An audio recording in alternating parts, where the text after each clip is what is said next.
Probably not. Okay. All right, Josh Olson. You're not Richard Avedon. It's recording.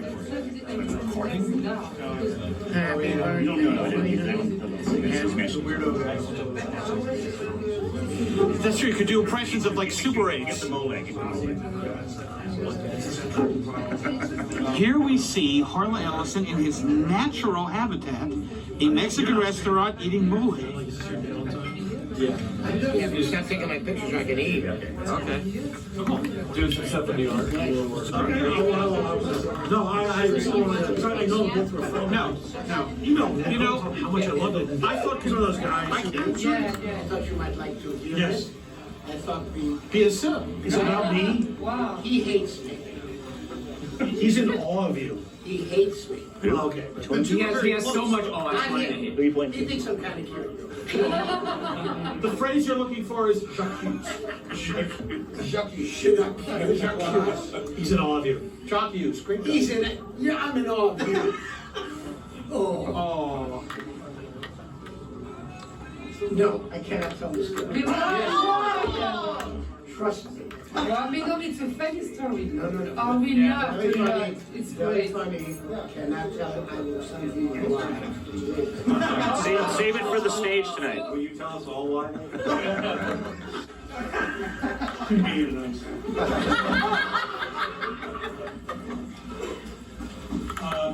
Do you know who he is, first of all?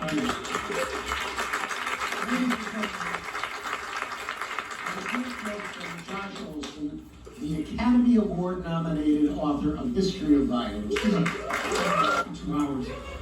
The highest number was 4. When we were going to discuss, we were going to try to keep it to Mr. Ellison's career as a TV writer, because it's a very interesting facet of his. I remember as a kid, I think the first thing I saw of yours, I didn't know it was yours at the time, I was very young. They used to rerun the Outer Limits in Philadelphia on Channel 17 or Channel 29. And I remember seeing Demon with a Glass Hand. Yeah. So tell me, Mr. Napoleon, what made you decide to invade Russia during the winter? Well, it's not here to die. It's a ripcord. Okay, So I told you to write for TV because you were writing science fiction for magazines. You were writing short stories. Some of the most important short stories. Do you want to stop talking now? Yeah. 1962, I arrived in Los Angeles. I will try not to lie to you. I arrived with exactly 10 cents in my pocket. We had had an accident. I had my second wife at the time, and pecan pralines. To this day, the sight of a sucky pecan praline makes my gorge become buoyant. Anyhow, I found the valley, I found the freeway, and I found the valley, and I found Mother's Pool Hall, and Charlie and I shot pool for hours, and he loaned me $10 so that I could get something to eat and get my then wife something to eat. She was a wonderful woman. She was not a bad woman, so don't think ill of her. It was a rebound marriage, and I should never have done it to her. She deserved better than I. Anyhow, the next day, and he's sitting here in this audience, the next day I met probably one of the first 2 or 3 people I met on this coast was my agent, Martin Shapiro. Marty, just yell, hey. Hey! Sir, Marty, who was the guy who became a big producer? Oh, Stanley Colbert. Whatever. So then I say, would you mind, Mr. Ellison is temporarily staying at a friend's home, but he would meet you across from, say, something like, I don't know, so, well, how about the Hollywood Ranch Market? He'll be out in front there. He said, fine, we'll send a car. And as the God in which I do not believe, I always call that GAWD. I mean, I'm not worried. I'm not an agnostic. I'm not one of those warblers. I know where I am, but just so that I don't offend those of you who are born again. Born again, can you imagine being born twice? Not any acid as the first time. So, anyhow, they sent a car, and the car was, he's now one of the big agents in town. Who was it, Marty? He was the mail boy. Oh, shit. The punchline What? Just make up a name. It doesn't matter. He is now one of the biggest agents in town. At the time, what? Michael Ovitz. No, it wasn't Ovis. But bigger than Ovis. Bigger than Ovis. God. Sidney Greenstreet. No, bigger than Jeff Burke. David Kevin. You're close, but shut the fuck up. You recognize his name if I said it, and Marty would too if he weren't going through the same ancient moments I am. Anyhow, they sent this dude, who is now, you know, he was one of those Sammy Glick, what makes Sammy run kind of guys. He was really on the make, and he was a sharpster. And he didn't know me from Alexander Dumas, or Joyce Carol Oates for that matter. And they sent him to get me, and I stood on the sidewalk. And I was so goddamn poor, and so goddamn broke, and so goddamn thin, that my pants were hanging loose on me, but I had only one suit. And my pants were hanging so loose I had to tie my belt all the way across and poke a hole with a nail that I found in the parking lot. And we used to have a saying back in New York in the park. That cool? And I go, no, I have to ask, Ripcord, was it really a show about a pair of detectives who solved crimes every week by skydiving? No, you muttonhead! It's about a pair of skydivers who solve crimes every week!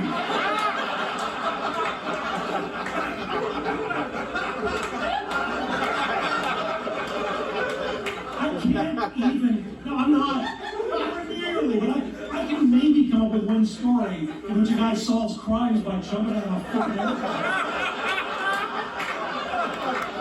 This thing ran for at least 3 episodes.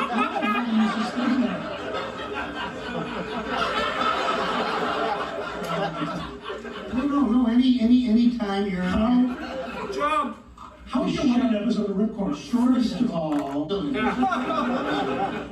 I believe when they raised the Andrea Dorian, they will still find my box of the Romanoff jewels. I lied. I fucking lied. There's no way around it. I lied my way into GAC and into the business with 10 cents. I didn't even have the 10 cents anymore. I think I gave the $10 that I got from Charlie Beaumont. I think I gave that to my then wife, and she ate on it. And she was still in the motel, and we had no way to get out of the motel. We didn't have any money. We couldn't get out of the motel. And the car was an old Ford. It had been stove in from one end into the other. We could barely drive. And Stu Robinson went out of that office and went into his office, and somehow he called in a favor from John Epstein, who was the story editor on Ripcord, which I had never seen. And I'm a quick study. When we walked into the office, Stu Robinson, an infamous name in history in Hollywood, a Babe Unger who had virtually, not quite, but virtually the intellect of a watermelon. Half a worm in it.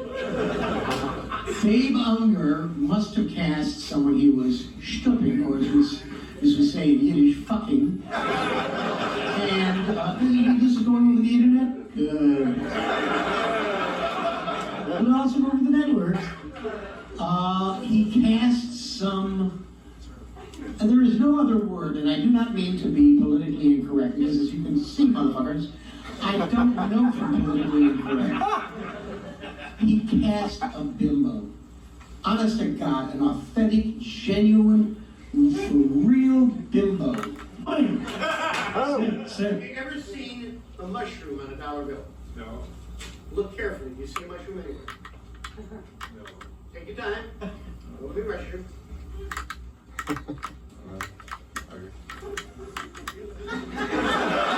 all night, pal. Career of it. I don't see it. I'm about to show you the mushroom on a dollar bill. This will go great on the internet.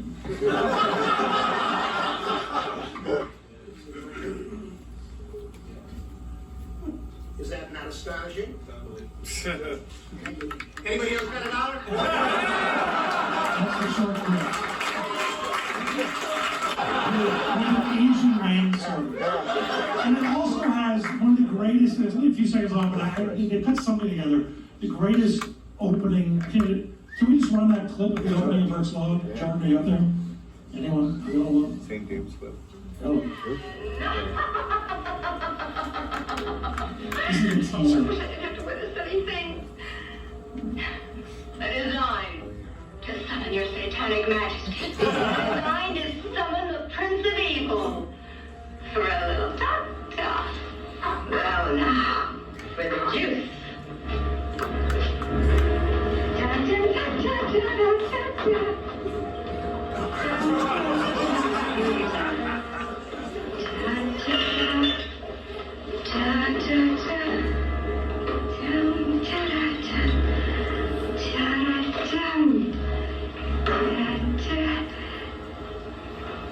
Within this design, safe as I can be, la-dee-da-dee-dee-dee.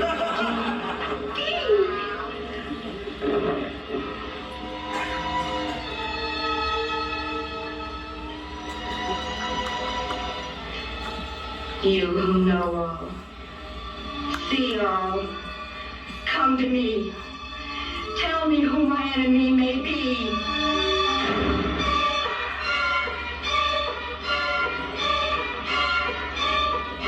You. You're not.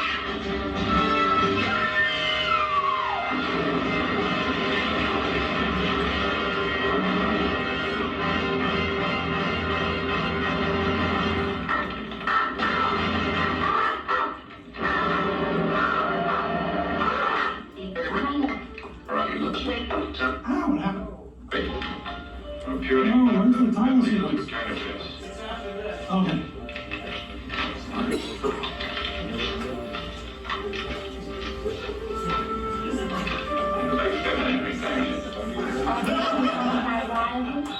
Sugar, a man would be out of his mind to seek elsewhere when you are obviously goddess of the night.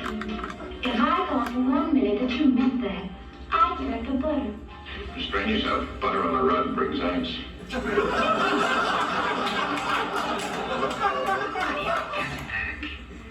name is Purity Mather. I'm a direct lineal descendant of Cotton Mather. And there are some who say I'm a witch. I'm about to convert it, Captain Burke. Oh, I have a way of knowing these things. Sometimes a seance will reveal it to me. And sometimes my familiar, my crow, Baal or Shaman tells me. I'm not sure exactly when, but certainly by the time you receive this record. In the record jacket, you'll find a list of suspects.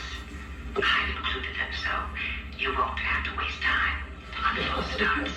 The question is, who killed me, Captain Burke? I'm not. No, I don't think so. She sounds much too serious. This hour, I can believe almost anything. Henry, put on your socks, comb your locks, and let's go. Forget that Japanese Sandman routine. We gotta hit the road.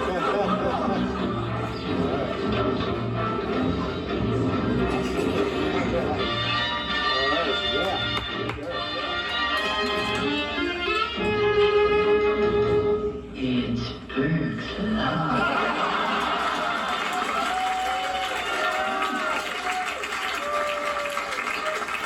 There is in the living room. He won't be able to talk to you. He'll talk to us. He won't be able to talk to you. He'll talk. You are wrong. The master has laryngitis. Are you born, beloved?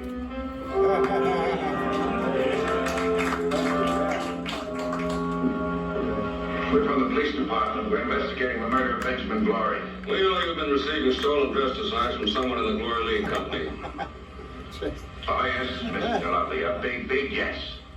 Your pickup man Fergie told us everything. Except who your partner is in this thing. The master cannot speak. He's told. Very convenient when you say it. Miss Antoinette Delacroix, wasn't it? She's your partner. Right, why? I don't get it. She's been with Gloria Lee Frocks almost from the beginning. She earned a fantastic salary. Why? She needed money. Oh, it's a revenge. You having an affair with her. You were blackmailing her. What? Which one? The first one. All right, she needed money for what?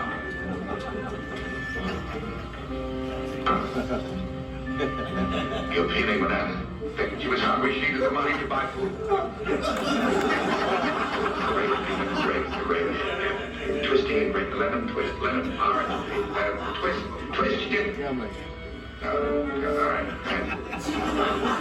Can you put something together? Yes, you're making it. Card. Playing card.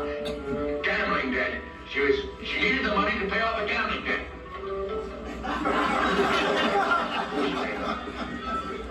A tall man, a short man. Square man. Square.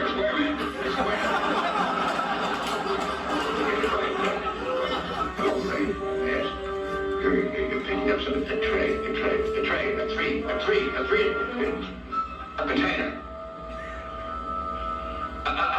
A box. Yes, a box. A big box. Bigger than a great box.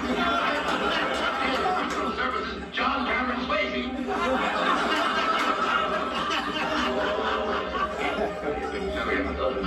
You're opening up the box. Yes, very neatly. Something's inside of the box. What's in the box? A pickle. A cucumber. A kumquat. Avocado. A candy peanut brittle. Candy box. Candy stirred up at the gambler. She owed candy stirred up at a gambling gang. All right, where were you last night? Early this morning. Asleep in bed. Any witnesses? No one. Well, thank you, Mr. Lovely. It's been nice talking to you. And we'd advise you not to leave town.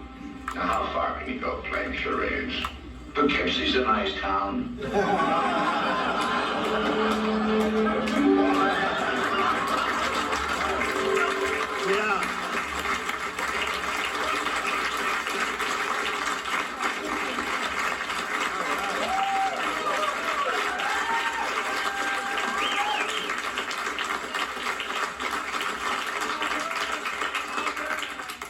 Can you imagine being paid to do that?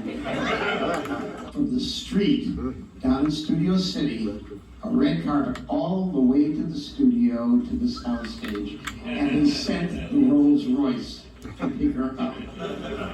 And she did the part. There was only one small catch, as there is in all my stories. Because folks, as you know, as Plato said, far wiser than I, shit happens. Gloria Swanson, for some inexplicable reason, did not like being photographed from the right side. I do not know why. Gene Barry did not like being photographed from the right side. And the script had them talking for an entire scene, 8 or 10, maybe 12 pages. And I did not know about this until the day she got on the set. And then they came running to me and they said, "Oh my God, oh my God." Or as you would say, OMG. See, this is the wonders of language, and the internet has no nuance. It has no subtlety. It has no onomatopoeia, if you will. They said you have to rewrite the entire scene. I had maybe 40 minutes till this set up. I sat down at my manual Olympian portable, and I figured out a way in which we could play the scene. And you don't have the clip? No. All this time, you've been planning this for months and you don't have that scene. We'll discuss it after the show. Okay, if you remember the setup, she is a woman who thinks she is the reincarnation of Aphrodite. Therefore, she speaks in the third person. Therefore, she does not speak to herself. She speaks to a mirror. And Jean Barry stands beside her, slightly behind her, shot from the left side, as is Lois West. On Fright Night, and does a stupid routine. And the way he travels is in a hearse, which is parked out in front of the Lorena Theater, right down in Sherman Oaks. And he sits there watching television cartoons. Here's Wally Cox dressed like fucking Dracula, watching in buddy season. No, it's rabbit season. And I fucking fell apart.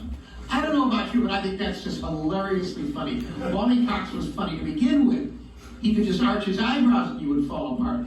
Now, don't tell me that that's any more original than me writing a guy with a glass hand. I was that, whatever I was, if I was good, I was good. If I wrote badly, I wrote badly. I never intentionally wrote badly. Sometimes I did.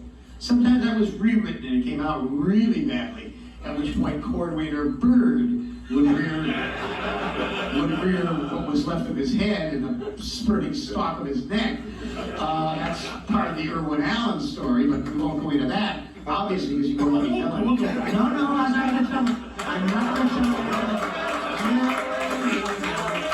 I have only used Cordwainer Bird 2 or 3 times because it's as in for the or flipping the.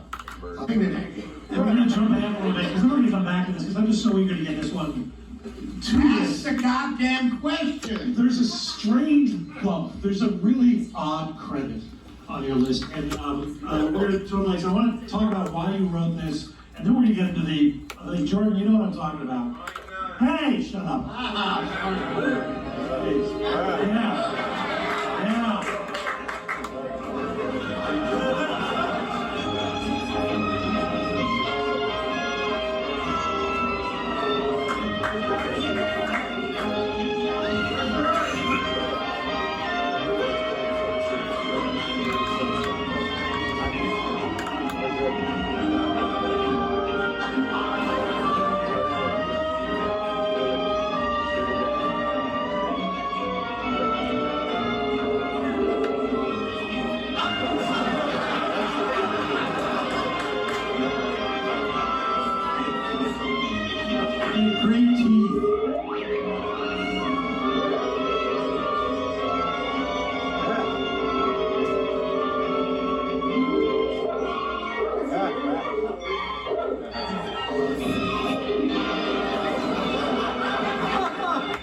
Where's the writer's credit, you brain-dead idiots? Well, to get the writer's credit, Jesus Christ, it's a the writer's credit. all this time to put together a goddamn clip and you don't have the writer's credit? Who the hell cares who Harry Ackerman is? The credit is Cordwainer Bird. The credit is Cordwainer I thought it would be wonderful because we're going to show a couple things we do, Team with the Glass Hand and something odd. I thought, wouldn't it be great if the Flying Nun could follow that up? But it's fucking horrible. And I'm guessing that's why you took the name off it.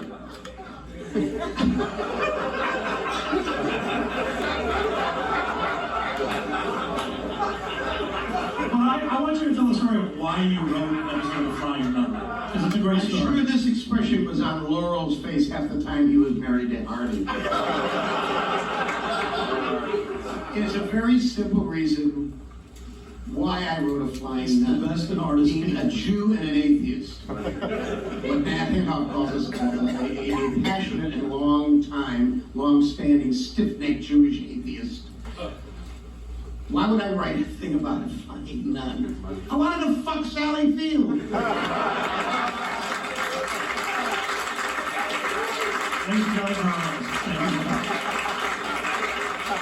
As Sigmund Freud said sometimes, folks, a cigar is just a cigar. I wanted to fuck Sally Field, and my trail happened to cross with a guy who for about 15 minutes had pretended to be a manager, like the manager you have who takes 20% of your earnings. And he worked for me for about a month before I figured out that I didn't need him, and I got rid of him. Well, he wound up at Screen Gems.